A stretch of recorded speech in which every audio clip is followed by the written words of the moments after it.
Hello, welcome to my manga haul video for the month of May. I know it's July now, but this is what I got from last month. So yeah, welcome. As you can see, I mostly have Berserk, and I bought this in May and then got it delivered in May, and that was very surprising for me. They were still shrink wrapped and everything, so I got it completely new from Things from Another World. I think that was what the website was called. I'll link it in the description if anyone wants to check it out. It's one of the websites that were listed on the Dark Horse website to get the manga. I was looking on Right Stuff, Book Depository, and a bunch of other places, Amazon, but a lot of the volumes were already sold out and there was just no chance for me to get it until I found that website.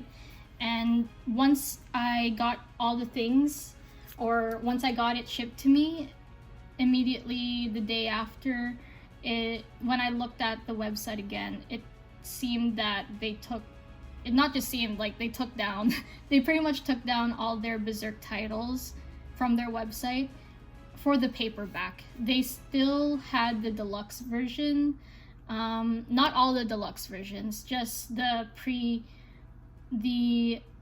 pre-order for volume 8, I think, and volume 9. But other than that, yeah, once I went back to check, they weren't selling the Berserk paperback volumes anymore. So I consider that really lucky on my part, because at that point I was about to go onto eBay and get like some either used or like one, like not in bulk, like just volume 2 and then order volume 3 somewhere or something like that. Which did end up happening with this website and Book Depository, because I bought out most of their inventory, most of their Berserk volumes, and then what ended up happening was they didn't have volume 1 and a bunch of other volumes, so I needed to order from somewhere else, and I ended up ordering some on Indigo, and I was kind of shifting through different like websites, like Book Depository. Then I ordered on the website that I got this from, and then I went on Indigo. What happened was, I actually was going to order all of this from Book Depository, but then what ended up happening was I ordered it, I think, on Friday, and it wasn't getting processed as soon as I wanted it to.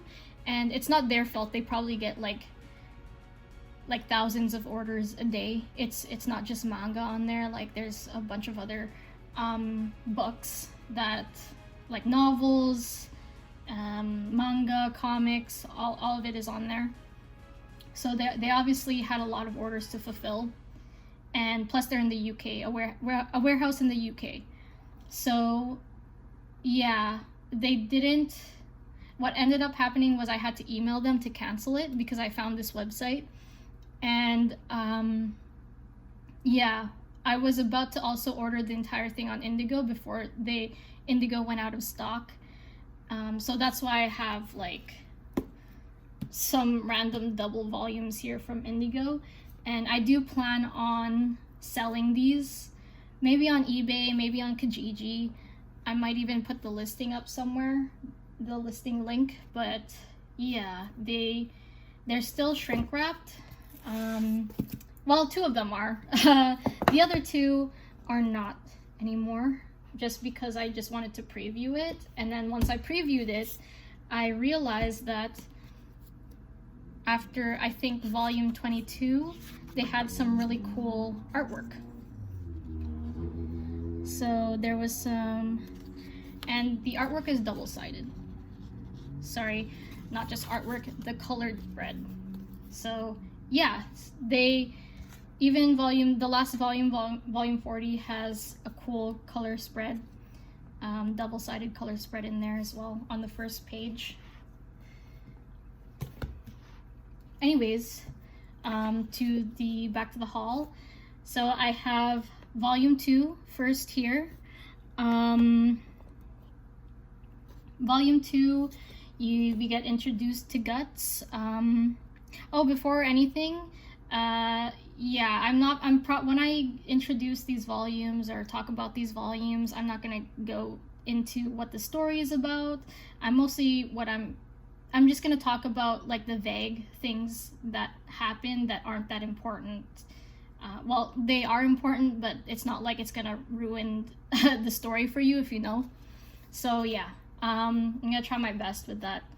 So I have Berserk 2 here. This is where we meet Guts, and his this is supposed to be the quote-unquote present day after everything that's happened to him.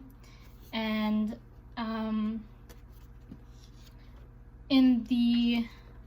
when you open it up, you're going to see first edition, January 2004.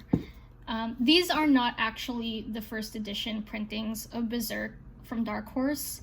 These are, judging from the volumes here, the volumes listed, it lists up to volume 38. So I'm assuming, because volume 38 came out in 2016 in the Japanese version, and then I believe 2017 in the English version. So these were probably printed like after 2017. And obviously after volume 38, volume 39 and 40, that's gonna be printed somewhere 2019, 2020. I have to double check. It does say, so what I was about to say is these first edition, why it says first edition here, this is, I believe, this is when it was first printed in North America from Dark Horse in general, not this book in particular. Yeah, you can tell it's not the first edition because it has the Dark Horse logo here, and the numbering is much higher than it was before. So yeah, this is not the first edition, but I don't really mind or care. I'm just really happy that I have it. And I'm also happy that when I stack it up on top of each other, or when it's on my bookshelf, it just looks consistent, and I really like that. I know there are some collections where they have one of the first prints of Berserk and then the rest is like the newer, and some people don't mind. I do. So yeah, again, I consider myself lucky that I even have these, because yeah, I was about to, if the book depository didn't work, I was about to go onto eBay and try to see what I can get on eBay.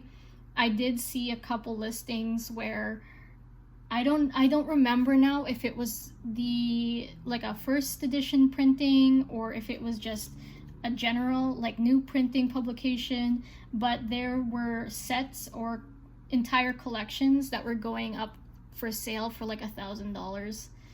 And yeah, I was kind of like, I was interested because I'm not interested to buy $1,000 worth of just a collection, but I was interested to see if someone was going to buy it. And what ended up happening was not only did one person buy it, but there was another listing for like 1K and someone else bought that. So I was kind of floored.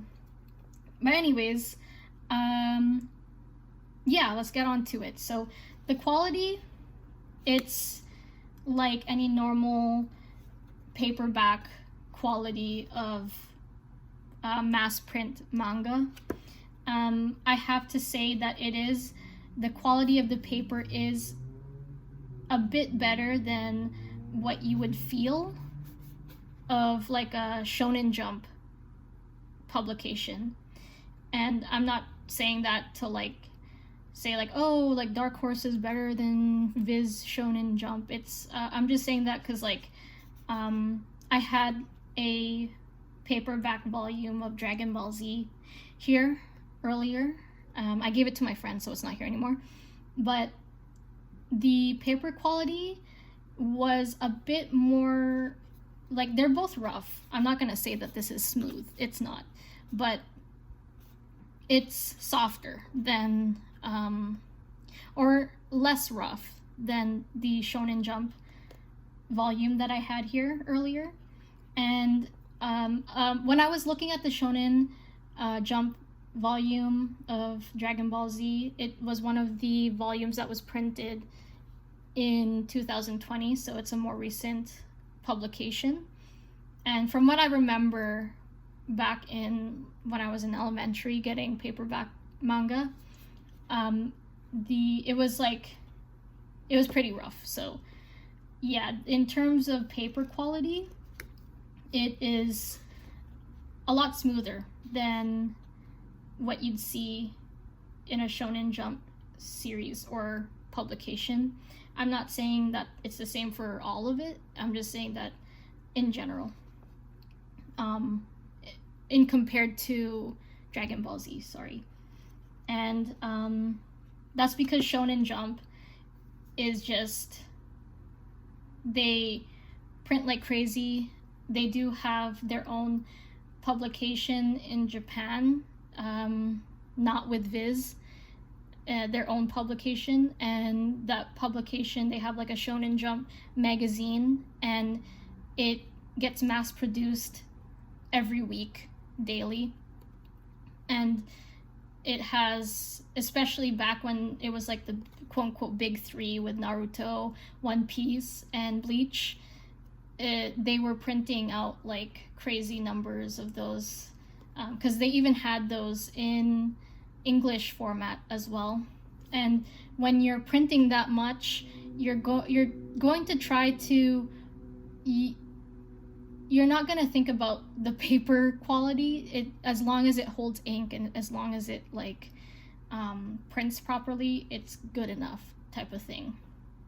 Which, again, it's not their fault. It's just, again, from a business standpoint, and also from the consumption standpoint of how many people want those mangas. Anyways, yeah, other than the paper, what I wanted to also add is that for the English version of Berserk, they changed the title, the style of the title. So it's a different looking title in the original Japanese publication of the volume, as well as, I believe, the French version. I think the French version stayed true to the Japanese stylings of the original Berserk logo. In terms of my personal preference, I do prefer this one, to be honest. When I was looking at the Japanese versions, I don't know if it was just because I was I don't know if it was just because I was used to this, but it just didn't feel like Berserk to me. And I'll put like a picture in the video for you to see. But yeah, in terms of personal preference, I do like this better. But I do see, and this is just going according to what I see on eBay, in terms of the volume, the Berserk logo in the Japanese manga actually changes colors sometimes. So yeah, it's definitely something to take a look at if you're interested in like seeing the difference and all that stuff. But yeah, this is the Dark Horse publication of Berserk. I do believe there is a different like English publication. I'm not sure. I don't know if those are legit or if they're just like flying around in like eBay or something, but yeah. Anyways, you got the parental advisory sticker at the front there, and each and every one of these volumes has that. Each and every volumes of this has a lot of gore, and yeah, it's rightfully there for a reason. So in terms of like the blacks and the whites and the screen tones, I do believe that it does, like the screen tones, in terms of the screen tones, it does get translated really well onto this paper. There are issues in the volume 40 of this like publication where there are times, either volume 30 or 40 or both. I'm sorry, 39 and 40 or both. Where there were times where I couldn't really make out what was happening because it was just so dark in the manga. But it's just something that in the first few volumes you don't really notice. It's just in those 2 volumes because there is like a situation / scene where they're in like a very dark setting. But yeah, I mean, Berserk is technically generally a dark setting, but a dark setting in terms of like tonal and screen tone, the screen tones that are being used in those chapters. And anyways, back to this, you can really see just how densely packed these screen tones are, and yet they are still holding up on the page and looking very clean. That's what I really like when I look at this. And same with this. And of course there's like different types of screen tones, so I kind of like this page because there's like different types on here. And you can see this one is a bit more visible where it breaks up between the white and the dark and the screen tone or whatever. And the black holds out really well as well. It's not without areas where there are little white specks, but that's just kind of common in this type of paper because it's just how sometimes the paper is made. And yeah, other than that, in terms of story, this is where we see Berserk. We get introduced to Guts and his current state, where it's after all the things that happened to him in the later arcs. But yeah, we get introduced to Guts and Puck. This is volume 14, but this is Puck. And in the first volume, we get introduced to like mythical monsters, Guts, Puck, and the mythical monsters kind of interacting with humans and how they kind of hide and pretend to be human when they really aren't. And it's kind of obvious to the other humans who like live and interact with these like demons, I guess, because like their hunger for like violence and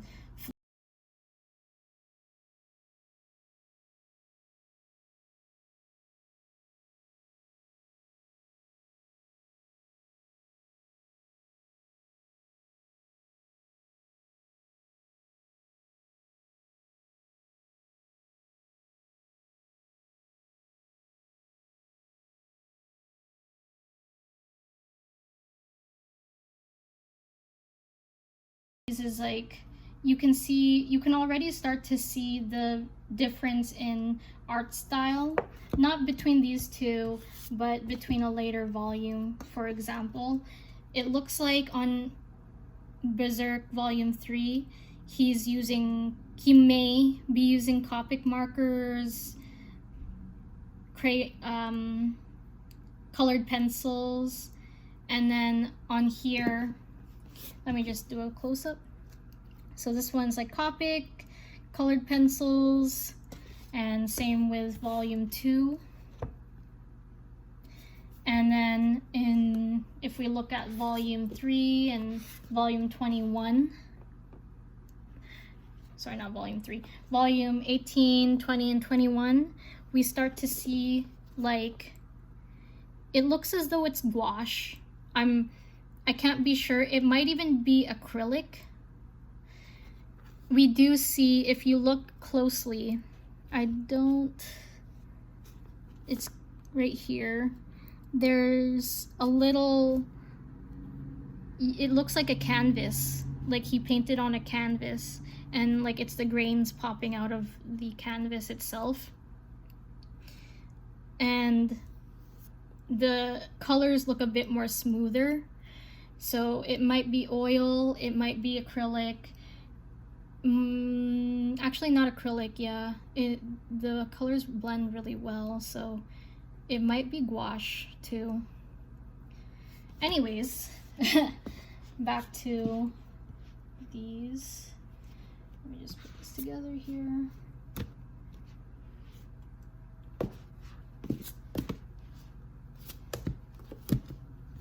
Okay, so let's get to volume 4.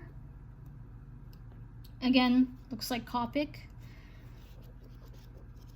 Screentones, everything look great in this volume. This is when we start to see, this is the start of the Golden Age. So this is where we go from present to the past, and we start to get a little backstory on Guts, how he was born, his quote-unquote family, his how he meets his future companions and all that stuff.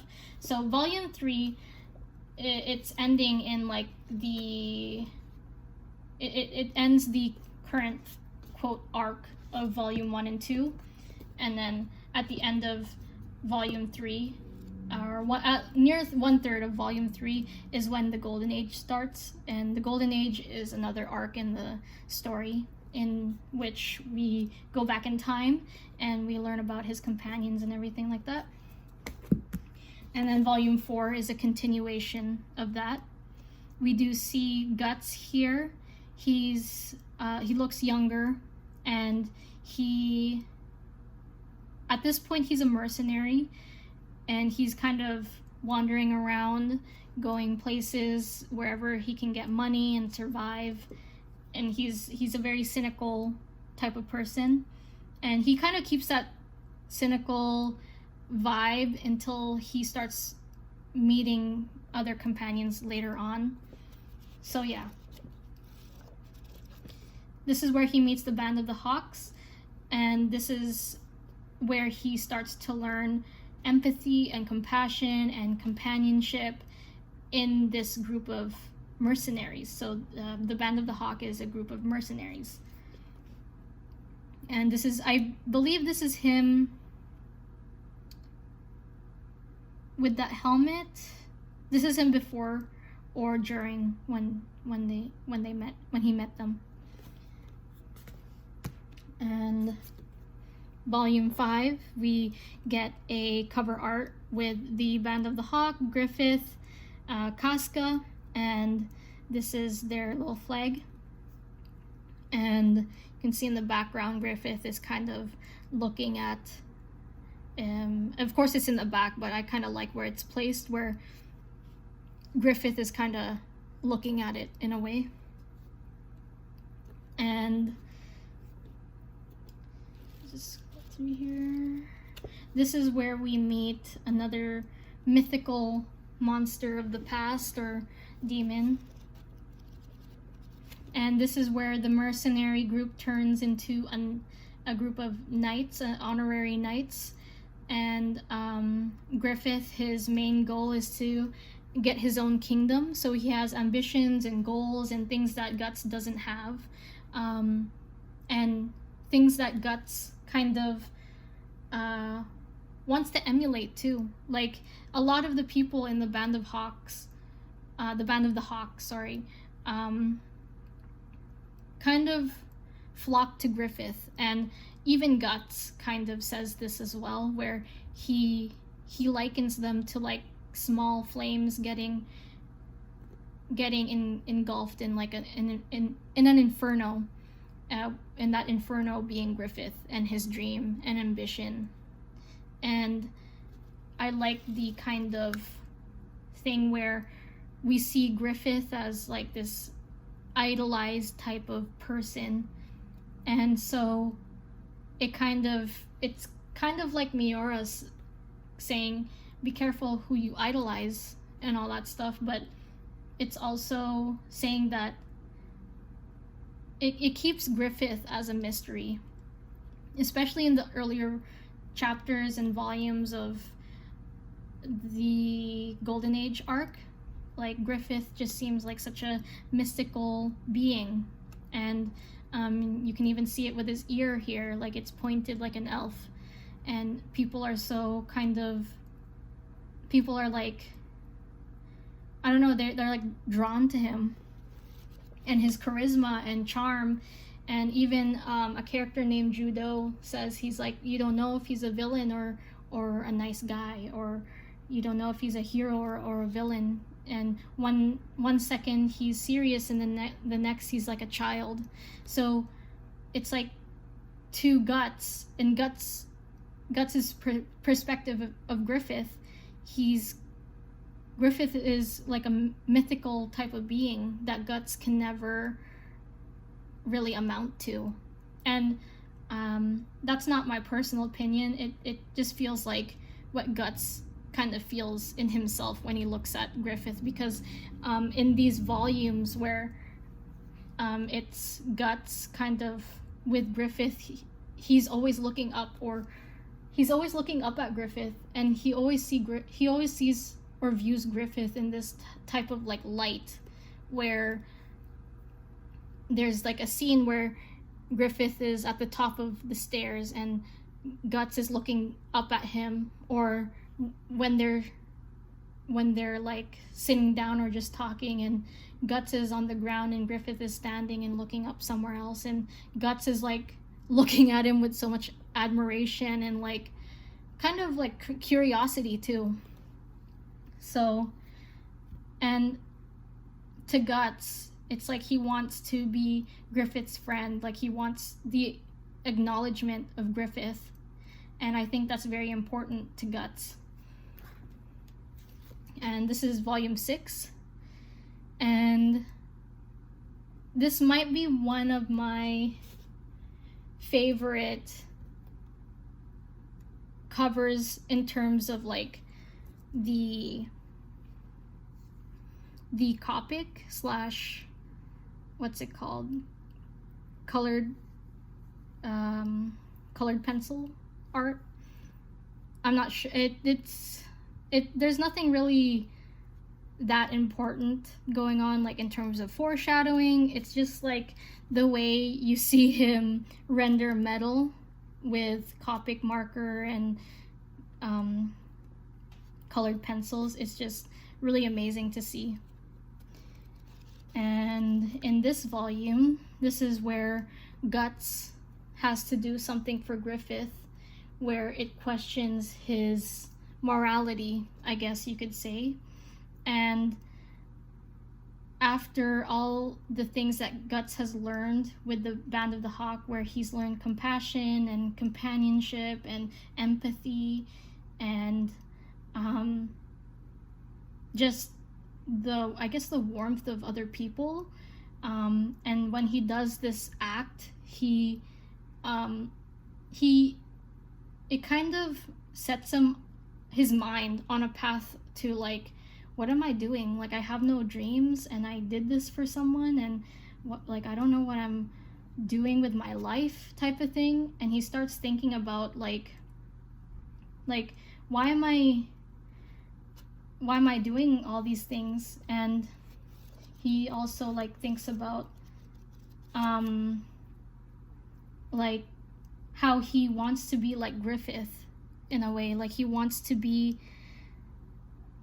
on the same level as Griffith, not in like a disrespectful, like conniving or cunning way. It's more like he just wants to be Griffith's equal. He just wants to be Griffith's friend. And this is the start. This volume is like the start of that character developed within Guts, where he starts questioning himself, and he starts reflecting on what he wants, not what Griffith wants. He starts reflecting on himself as an individual rather than a part of a group.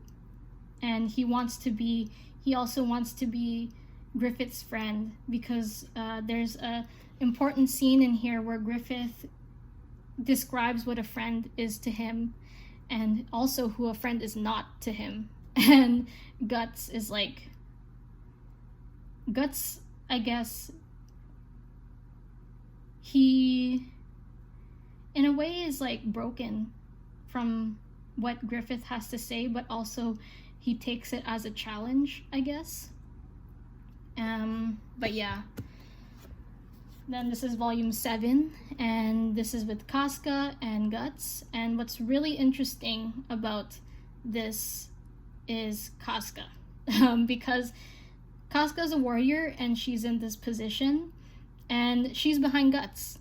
And you, as a character, you wouldn't see this, or you wouldn't see her doing this to Guts, or behind Guts, or anywhere near Guts, or at all in general. But it kind of shows you that she kind of likes him, like fancies him, like he grew on her. And I'm not gonna say exactly how or why or whatever, but like, yeah, like it's interesting to see her smile like this and kind of like show a more feminine side when it comes to being near Guts. Then this is volume 8.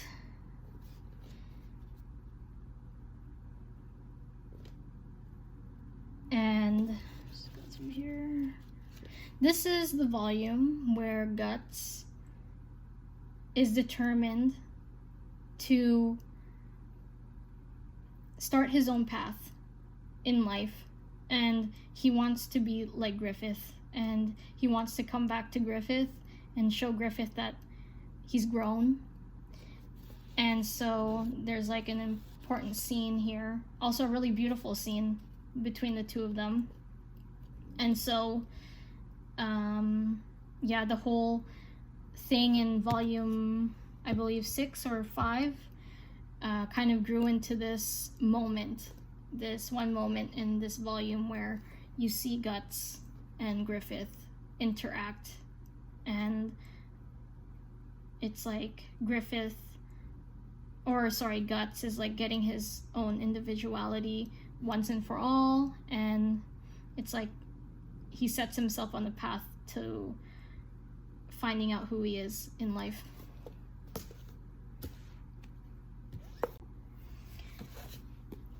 Sorry about that, my camera died, but anyways, this is one of my favorite covers in the manga, and it's because of the foreshadowing that we see in the cover itself. I really like how everything, like his expression, as well as the background being the same color as his cape. And there is a certain chapter in volume 16 where the cape, Guts kind of talks about his cape in a way where it envelops him, like the darkness that envelops him in life. And so to see this, and then to see what's in the back that's the same color as his cape, it's like, that's Zod. So then you kind of see it, his cape kind of flowing, and it looks as though it's enveloping Zod and everything that looks kind of grotesque in the background. And what's also nice is that the character here, this character has no eyes, or expression or anything like that. It just looks like wood with the color of like the color of her character. This is actually a character, a live or quote unquote live character in the manga, and it looks like she's like the front of a boat, like, you know, those old kind of Viking boats. But I'm not a boat expert, I'm really sorry, like, if you're cringing right now. But yeah, what I like about that is because it looks as though she's kind of bringing him into, I guess, the present day. Like she's taking him towards his path as the guts we know in the present. So it's a really good, I feel like it's really good foreshadowing. And of course, like when he did these volumes, he was already like ahead in chapters. So reading it per volume for the first time, there is a lot of foreshadowing involved in these covers, which probably didn't really matter when it was ongoing and close to like this volume. But yeah, I mean, the manga is still ongoing, but with Kentaro Miura's recent passing, the story is kind of like up in the air right now, but I also feel like it ended in a very good spot too. So that's volume 11, and then we have volume 12. And yeah, in volume 12 there's a lot going on with Griffith's character depth. Like, we don't see him as this divine being anymore, or we do, but in his psyche he's more human than we've ever seen him before, and there's more depth to like who he is and his ambitions and the guilt that he feels for putting all these people through everything in order for his dreams and ambitions. And it feels as though Griffith, when he's rendered to a state of he can't move, he can't talk, he can't speak, he can't even chew food, like, he's pretty much been kicked down to the lowest point. And I'm not saying that he didn't do this to himself, but also he was kicked down to his lowest point, and then given the opportunity to make his dreams come true. And it just shows how human he is rather than divine and just and all that stuff. It just shows us how much, like, his dreams is basically who he is, but then these dreams were also very human. And so when he becomes a god hand, I still don't believe that he doesn't have the emotions and ambition that he did in his human state. It's more so like, I believe, like, there's no reason why the things that happen in the later volumes happen just because, you know, like, so yeah, like, you can see he's hatching from this egg, and he doesn't look himself anymore. So yeah, that's kind of self-explanatory. He is reborn. And then volume 13, and this is where things hit the fan, fall apart, things just break your heart, and you just cry a bit. And yeah, I'm not gonna Not gonna get too into the things that happen in volume 13 because it's a very important volume. And then volume 14, this is where we go back to the present and we see Puck again here on his on the corner. And what I like about this cover art is that you get to see Guts in his current form, and then he's in the dark while Puck is kind of lighting the way for Guts in a sense. And it's kind of nice to see that because right now Guts is in a state where he has gone through so much trauma and like despair, and then you have Puck who's like lighting the way for him and also kind of access the comedic relief to the story that's ahead. And then also like his conscience, like he, without Puck reminding him that he's still human, that I don't think Guts would even be the same, or the things that would happen would even be the same, because without Puck is a very important character, I think, and I love him so much. Like he really is like the light for the current Guts that we see here. Then see this volume 15, and we see the mythical creature that we saw in volume, sorry I forget now, but in the one of the previous volumes that I was talking about foreshadowing. And we see her actually like living with like light in her eyes and all that stuff, and she's not a statue looking character anymore. And it's cool to see this like the rendering of the metal and like the rendering of the skin. Yeah, there's not much to this where there's like foreshadowing or anything like that. It's just Guts with a sword and a mythical creature. Not to say that it's not a good or a great cover art. It just doesn't have like the foreshadowing that I was talking about before.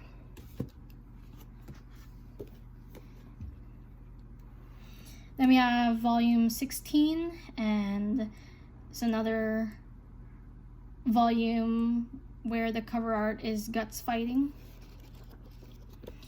This is where we meet an important character, Fernice. And maybe we met her. We see Fernice here, and I'm sorry if I'm mispronouncing her name. That's just how I read it when I was reading the manga. I didn't watch the 2016 anime to that point. It was just, I don't know. But yeah, we meet a very important character that becomes kind of like a savior for another character later on, and she develops a lot of character.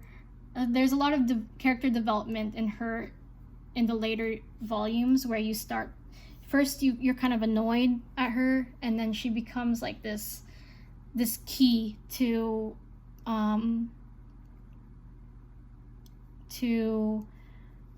fixing something or someone. Anyways, yeah, that's volume 16. Volume 17.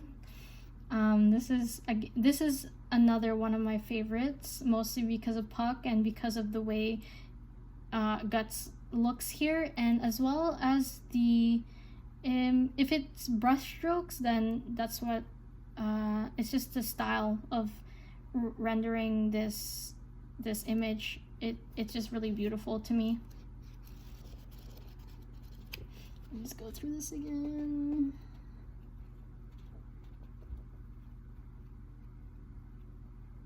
Yeah, this is another volume of the Conviction arc. We kind of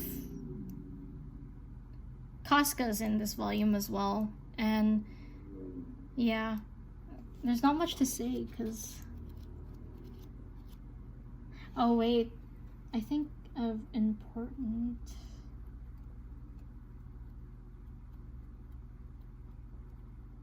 No, there's a very important chapter in this volume where Guts goes from wanting to fight and fight and fight for for a reason that's only revenge, but then he sits down for like a moment and talks to someone important, and he kind of lets go, or not let go. He can't. It's not like you can let go of trauma so easily, but he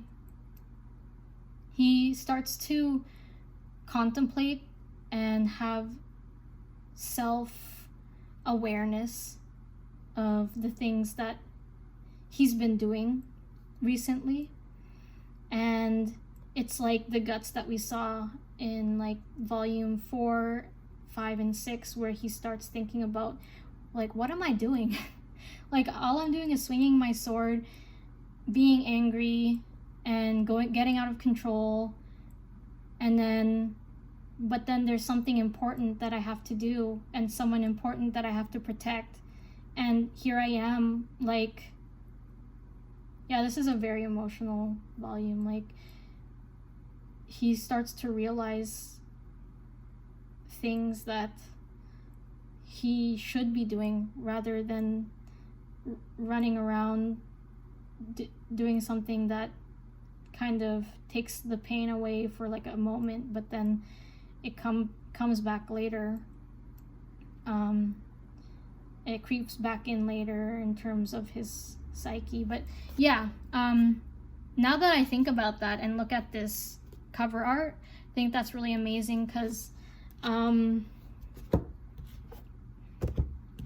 volume 14, what I was talking about here with Puck and Guts, at first it's like Puck shining the way, and then it's like dark and gruesome and kind of red, and then now it's like a mellowed out color for the both of them, and it's like you can see Puck like touching Guts too. Like, it's like Miura trying to say like his consciousness, like it's come back to Guts, like what matters most, and he can't just go running around killing things and letting his anger out by swinging his sword.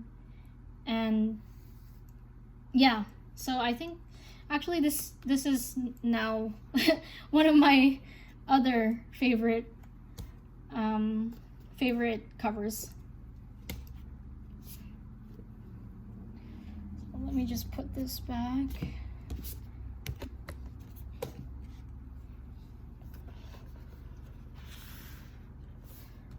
Now we have volume 18, and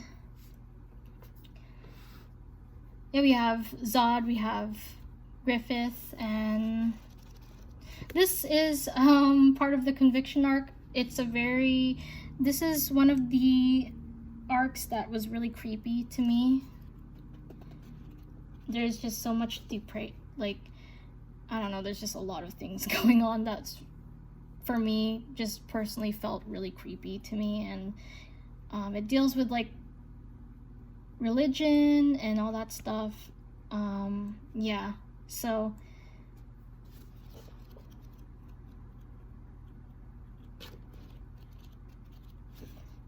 this is where Casca comes back into the volume, and we see Casca again. Yeah, let's put that there. And then volume 20, I don't have volume 19 right now. It's coming in the mail, but this is also a very important cover art, which I'm not going to get into because I feel like it would be too much spoilers. And this is another volume where it's just really disturbing. For me personally, there are other disturbing things in the manga that people will probably be like, why this? But it's just, I don't know, just the way things are drawn in these 3 volumes with like the egg and yeah, just a lot of things.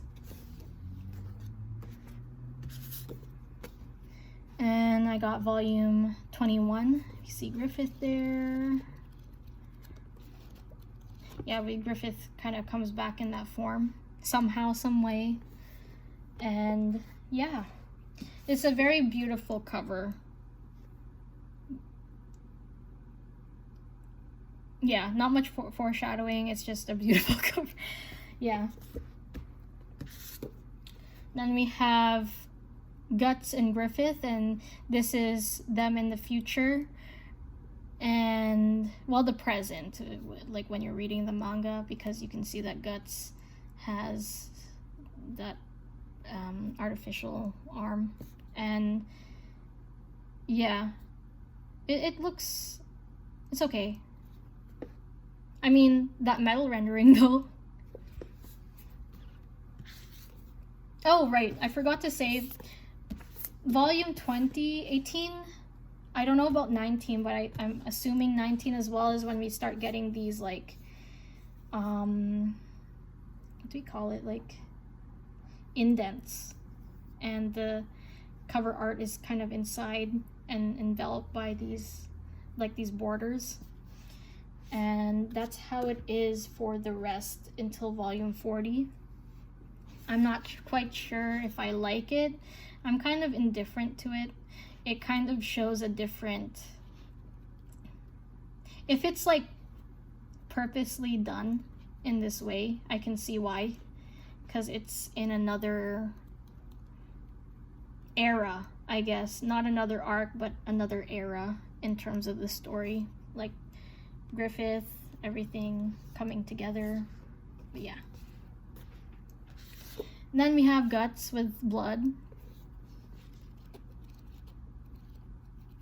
Oh my god, this is where we meet one of my most favorite characters of all.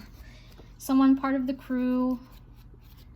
But this has a very emotional chapter that I personally found emotional. The reason why we skipped from 22 to 26 is because I don't have the volumes in between yet. Those are in the mail. I'll get back to those once I have those. But yeah.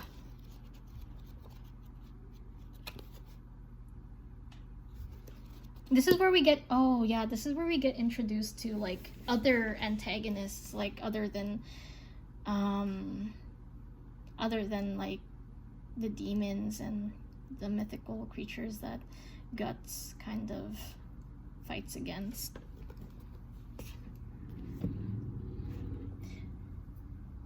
We have volume 27. This is a really cool, it's a really cool one.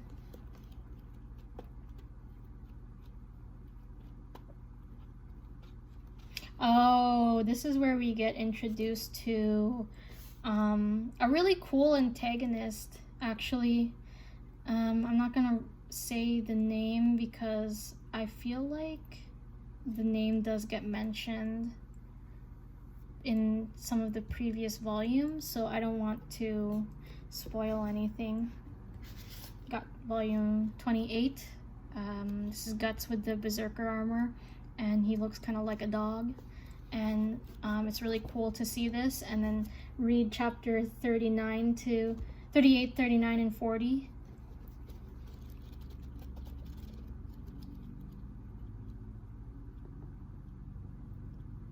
Oh, and this is when we get into like the ship arc, like the pirate ship arc. This is volume 29.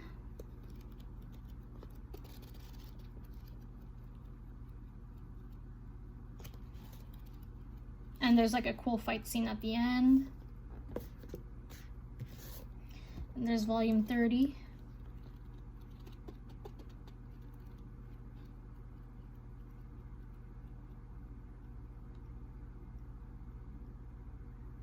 And to be honest, there's a lot of things that happen between 29 and 30 where I'm like, My memory's kind of fuzzy on it, only because I read through it so fast, because it was just really interesting to me.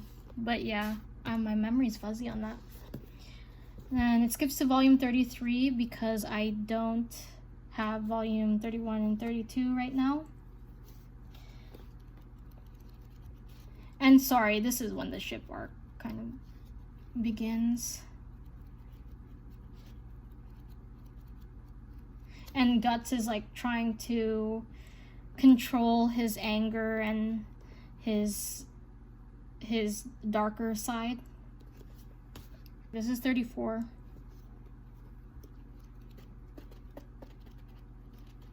And we see like really like grotesque like monsters, where it's like, where did they come from? But also I feel like my memory is just really hazy on that. 35, we kind of see them at the front there. This is the ship arc. I actually really enjoyed this. It was really random, but we bring in a character that I don't know the importance of yet, but yeah. Got 36.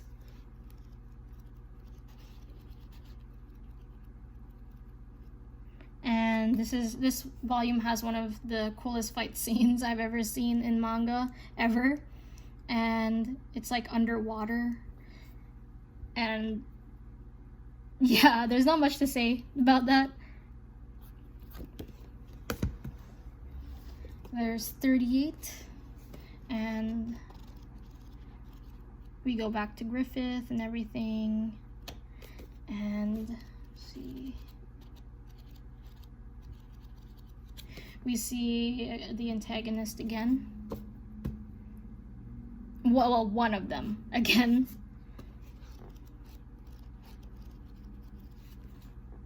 And this is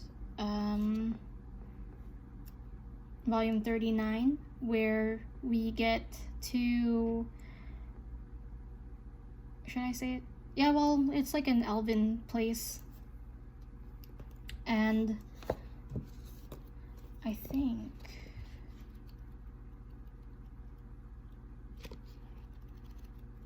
yeah, so they get to the elven village.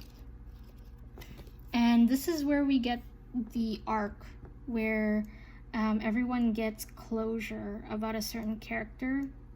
Not closure, but like relief of what's gonna happen to them, and like I was rereading this earlier, and I cried a bit on volume 39 and 40 just because of how emotional and important these two volumes are to the story and to this character, and it's just super special to me, these two volumes.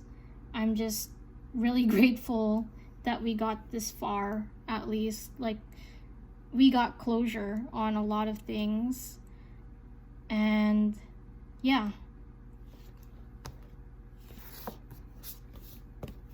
Then finally volume 40, the last one that's been released as of yet in the series. I don't know what's going to be happening to the rest of the chapters of the series. Like the chapters that weren't made into a volume yet, which was supposed to be volume 41. But yeah, this one is a bit thinner than the rest of the volumes before it. But there is so much going on in this volume that it doesn't even matter, because I think it ended off exactly in this volume. It ended off where exactly needed to end off.